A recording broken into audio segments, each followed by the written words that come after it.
Okay, this is a review of the laser brake fluid tester. It just tests the water content of your brake fluid to tell you if it's absorbed too much water. So it works via conductivity, so it will test the conductivity of your brake fluid and then give you a reading here, green, amber or red if it's over 3%, so it'll tell you if you need to change it. So for those people who don't know, brake fluid has a low water content, which means it has a high boiling point, which is what you want because it is subjected to high temperatures when you're braking. And if it had a high water content, that will turn into gas, which then can be compressed, which means you'll have reduced braking effort or spongy brakes. But over time, it will absorb water.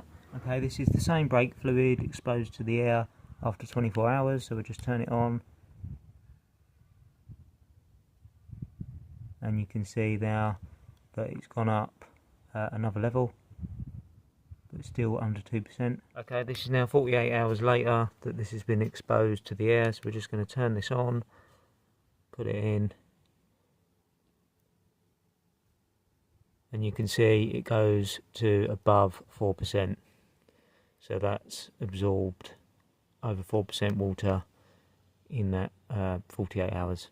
Now I've got some brake fluid here mixed with water, and you can see it does mix, which is what you want, because if you do get water into your brake system, you don't want it causing rust or corrosion within the brake lines.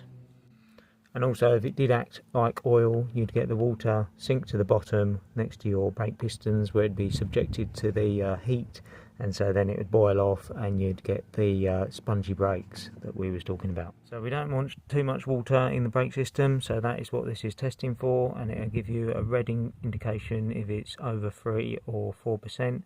So we're just going to test the accuracy of this. So we've got 10 millilitres of brake fluid there, and we're just going to test that. So you can see that has under 1%. And we're just going to see if we can add over 2% water and see if that picks that up. Okay, so we've got about 0.3 there of a milliliter, so that's 3%, so we're just going to add that in, see if we can pick it up.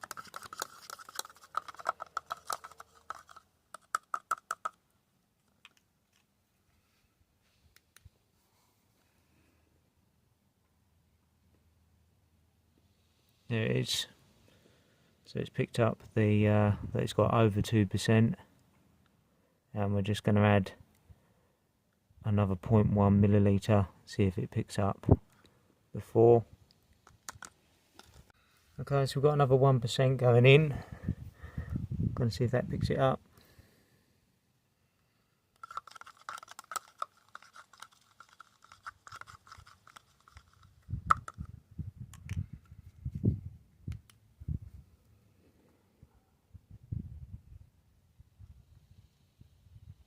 It does, so it's pretty good. It's not as accurate as I think the boiling test ones are the most accurate, but for a cheap brake fluid tester, it's pretty good just to give you an indication of the water content of your brake fluid.